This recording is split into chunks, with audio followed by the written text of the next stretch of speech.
दोस्तों नमस्कार, मैं हूं डॉक्टर आशीष कुमार झा और आप देख रहे हैं मेरा यूट्यूब चैनल स्टडी विथ आशीष। आज मैं बात करूंगा अपने इस आज की वीडियो में एक बहुत ही महत्वपूर्ण सब्जेक्ट पर, जो कि एकेडमिक्स से जुड़ा हुआ है, हायर एजुकेशन से जुड़ा हुआ है। साथ ही और भी एक दो छोटे छोटे मुद्दों को मैं अपने वीडियो में शामिल करूँगा। सबसे पहले बात करते हैं कि एकेडमिक्स में जाने के लिए पीएचडी ज़रूरी है या नहीं है। बहुत सारे लोग ऐसे पूछते हैं कि जो मास्टर्स किए हैं या मास्टर पास हैं या आने वाले समय में एकेडमिक्स में जाना चाहते हैं, वो सवाल पूछ रहे हैं क्या पीएचडी करना वर्थ इट है या नहीं है। क्या 5 साल जो टाइम देते हो आप, 4 साल 5 साल टाइम लगाते हो, वो फ़ायदेमंद है या नहीं है। देखिए, दो बातें हैं इम्पोर्टेंट। पहली बात यह है कि अगर आपको एकेडमिक्स में कैरियर बनाना है, आपके पास दूसरा ऑप्शन नहीं है, आप दूसरे ऑप्शन को एक्सप्लोर नहीं करना चाह रहे हैं, आप डेडिकेटेड हैं, जैसे कि मैं शुरू से डेडिकेटेड था कि मुझे शुरुआत में सिविल सर्विसेज करना था। मैंने तैयारी किया, कोचिंग किया, सब कुछ किया। फिर मेरा नेक्स्ट रहा कि नहीं, मैंने फिर एमफिल किया, पीएचडी किया, नेट किया, सब किया। मैं फाइनल हो गया कि मुझे एकेडमिक्स में ही जाना है। ठीक है, तो इस तरह से जो लोग अपने तरफ से पूरे पक्के हो गए हैं कि नहीं मुझे एकेडमिक्स में ही जाना है, तो उनको पीएचडी करना ही पड़ेगा। ठीक है, अदरवाइज़ ऐसा नहीं है कि बिना पीएचडी का आपको असिस्टेंट प्रोफेसर में नौकरी नहीं मिलेगा। जैसे मैंने कहा था कल के वीडियो में कि या तो आप पीएचडी हैं या नेट पास हैं या बिहार में जो बेट होता है, होने वाला है, वो पास हैं, तो आप तीनों भी मामले में असिस्टेंट प्रोफेसर बन सकते हैं। लेकिन क्या असिस्टेंट प्रोफेसर से जब आप एसोसिएट में जाएंगे, एसोसिएट से जब प्रोफेसर में जाएंगे, उसके लिए आपको पीएचडी ज़रूरी होता है। अगर आप पीएचडी नहीं है तो आप एसोसिएट प्रोफेसर नहीं बन सकते हैं, आप प्रोफेसर नहीं बन सकते हैं। ठीक है, क्योंकि अगर आप एकेडमिक्स में ही नौकरी करना चाहते हैं तो फिर आपको पीएचडी करना चाहिए। दूसरी बात, पीएचडी का आपको कहीं भी आप जाते हैं, आपको 30 नंबर का नया जो रेगुलेशन आया है यूजीसी का, उसमें आपको वेटेज मिलता है 30 नंबर का पीएचडी का, जहाँ पर भी एपीआई स्कोर के थ्रू बहाली होता है। अभी दिल्ली यूनिवर्सिटी में हाल के दिनों में 5000 नियुक्तियाँ हुई है पिछले 1 से 1.5 साल 2 साल में। वही इंटरव्यू के बेस्ड होता है और जो मार्क्स है उसके आधार पर होता है। तो आपको अगर हायर एजुकेशन में कैरियर बनाना है, एकेडमिक्स में जाना है, तो पीएचडी आपको करना ही पड़ेगा। उसके आपको 30 मार्क्स मिलते हैं। अगर आप ये ऑप्शन लेके चलते हैं कि ठीक है मैं नौकरी करूंगा, दूसरा ऑप्शन भी देख रहा है, एक्सप्लोर कर रहा हूँ, तब आप पीएचडी नहीं भी करेंगे तो चलेगा। लेकिन मेरा ये सजेशन है, फाइनल सजेशन ये है मेरा, अगर आपको एकेडमिक्स में कैरियर बनाना है, एकेडमिक्स में जाना है और असिस्टेंट प्रोफेसर के बाद आपको और आगे बढ़ना है, तो फिर आप पीएचडी करिए। ठीक है, डेडिकेटेड होकर के मास्टर्स करने के बाद।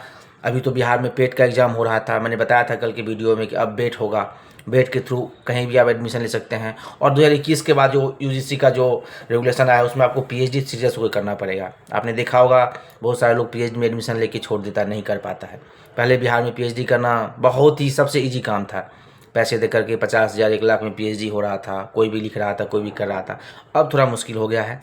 ठीक है, यहाँ दिल्ली में डीयू, जामिया, जेएनयू सब में तो वैसे भी बहुत हार्ड है पीएचडी करना। यहाँ आपको फुली डेडिकेशन के साथ साथ कम्प्लीटली आपको उसमें इन्वॉल्व होना पड़ेगा, तभी कर पाएंगे। ठीक है, हम लोगों ने 5 साल बिल्कुल सब कुछ छोड़ छाड़ के सिर्फ पीएचडी ही किया। तो बिहार में भी इसलिए अब थोड़ा सा टफ हो गया है पीएचडी करना। ठीक है, तो अगर आप पीएचडी करना चाहते हैं, जो बिहार के लोग हैं, तो आप जहाँ भी एडमिशन मिल रहा है, अगर आपको हायर एजुकेशन में जाना है तो आप पीएचडी कर लीजिए, उसका आपको फ़ायदा मिलेगा। ये बिल्कुल ही मत समझिए कि फ़ायदा नहीं मिलेगा। आगे भविष्य में आपको, अभी ये फाइनल हुआ नहीं कि बिहार में इंटरव्यू के आधार पर होगा कि या टेस्ट लिया जाएगा। जैसे मैंने कहा था कि टेस्ट की संभावना ज़्यादा बन रही है कि बेट के बाद जो है इस बार एग्ज़ाम और इंटरव्यू के थ्रू जो है बहाली होगी। लेकिन बिहार सरकारी है, अगर वो पहले पुराने जो ढर्रा चला रहा है उसी पे लेता है, तब पीएचडी बहुत इंपॉर्टेंट रोल प्ले करेगा। समझ रहे हैं आप, 30 नंबर कितना होता है। तो इसीलिए मैं ये सजेस्ट करूंगा कि जो लोगों को एकेडमिक्स में जाना है, जिनका इंटरेस्ट है कि हमें असिस्टेंट प्रोफेसर बनना है और यूनिवर्सिटी में, कॉलेज में पढ़ाना है, उनके लिए मैं ये सजेस्ट करूंगा, आप किसी भी सब्जेक्ट से हैं, अक्रॉस द ऑल सब्जेक्ट, आप पीएचडी कीजिए। जहाँ से भी एडमिशन हो वहाँ पे पीएचडी में एडमिशन लेकर के उसको फाइनल करके सबमिट कीजिए। एक तो आपके नाम के आगे डॉक्टर भी लग जाएगा, एक प्रेस्टिजियस बात होती है। और दूसरा, इसका आपको एकेडमिक्स में एडवांटेज मिलेगा, 30 नंबर आपका ऐड होगा और एसोसिएट प्रोफेसर भी बनेंगे आप। ठीक है, दूसरा बात मैं करता हूँ फिर से वापस बेट के बारे में। आज भी मैंने फिर से न्यूज़ देखा है कि बिहार में बेट होगा, और ये आप मान के चलिए 99% संभावना लग रहा है कि बिहार में बेट होने वाला है और ये फरवरी एंड तक बेट होगा, ज़रूर होगा। उसके बाद ही बिहार में अगला जो बहाली आने वाला है असिस्टेंट प्रोफेसर का मार्च में, वो बहाली रिक्रूटमेंट जो है वो प्रोसेस शुरू किया जाएगा। ये आप सबके लिए बहुत ही अच्छा न्यूज़ है, बहुत ही खुशखबरी वाला न्यूज़ है नया साल 2026 में कि बेट बिहार में होने वाला है और बेट एग्ज़ाम पास करके आप असिस्टेंट प्रोफेसर बन सकते हैं, फिर उसमें शामिल हो सकते हैं। तो नए साल में ये आप लोगों के पास अच्छा मौका है कि आप लोग बेट एग्ज़ाम पास करके बिहार में जो आने वाला नियुक्ति है 6000 पोस्ट असिस्टेंट प्रोफेसर का, उसमें आप शामिल होइए और शामिल होकर के बिहार में कॉलेज यूनिवर्सिटी में अपना जो है नौकरी की जो संभावना है उसको एक्सप्लोर कीजिए। एक और इम्पोर्टेंट मुद्दा था कि जो लोग एकेडमिक्स में जाना चाहते हैं उनको एक और सजेशन मैं देना चाहूँगा कि आप पेपर पब्लिश भी करवाइए, ठीक है। कम से कम 5 पेपर पब्लिश कराना बहुत ज़रूरी होता है। वो आपको 10 नंबर मिलेगा, पर पेपर 2 नंबर।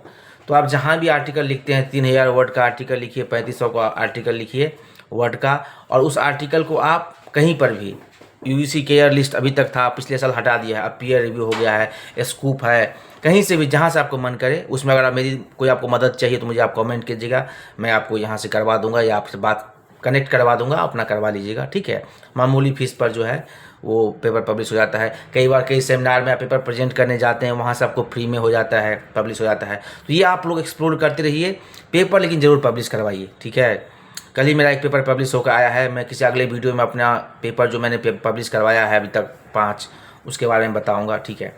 मेरा रिसर्च भी बिहार पे है, एमफिल भी, पीएचडी सब बिहार पे बेस्ट है।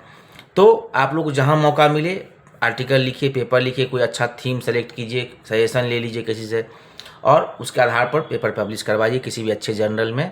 पीयर रिव्यू भी चलेगा, केयर लिस्ट तो हटा ही दिया यूजीसी ने, और स्कूप या इंटरनेशनल वाला अगर हो तो और अच्छी बात है, ठीक है। तो एकेडमिक्स में जिनको जाना है उनके लिए 2-3 इंपॉर्टेंट बातें मैं लास्ट में वीडियो में फिर से बता रहा हूँ। एक कि आप पीएचडी ज़रूर कीजिए, जहाँ से आपको मौका मिल रहा है पीएचडी में इनरोल करवाइए और पीएचडी कंप्लीट कीजिए। भविष्य में आपको ये बहुत काम आएगा, आपके ग्रोथ के लिए, आपके प्रमोशन के लिए और आपको आगे बढ़ने के लिए। दूसरा, पेपर पब्लिश करवाइए, जहाँ मौका मिलता है उसको रिसर्च जर्नल में अपना आर्टिकल लिख करके उसको पब्लिश करवाइए, ठीक है। और तीसरा इंपॉर्टेंट चीज़ मैं ये बताऊंगा, बिहार के जो बच्चे हैं जो मास्टर्स कर रहे हैं या मास्टर्स पास हैं या जो पहले से हैं ऑलरेडी हैं, गेस्ट पढ़ा रहे हैं या कहीं और पढ़ा रहे हैं, उनके लिए बेहतरीन मौका आने वाला है। बिहार में बेट का एग्ज़ाम होगा, निश्चित तौर पर बेट का एग्ज़ाम होगा।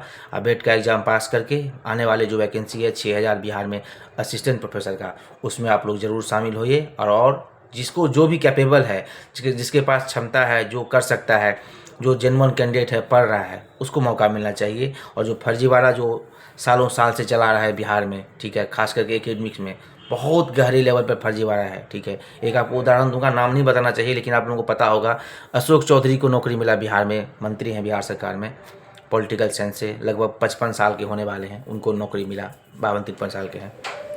उनको आप पता चल रहा है कि उनका पीएचडी जो है फर्जीवाड़ा करके किया था उन्होंने, उनकी रिक्रूटमेंट को रोक दिया गया है। इस तरह से सोचिए किस लेवल का जो है बिहार में एकेडमिक्स में जो है धांधली चल रहा है। फिर मिलते हैं फिर से नेक्स्ट वीडियो में, तब तक के लिए धन्यवाद।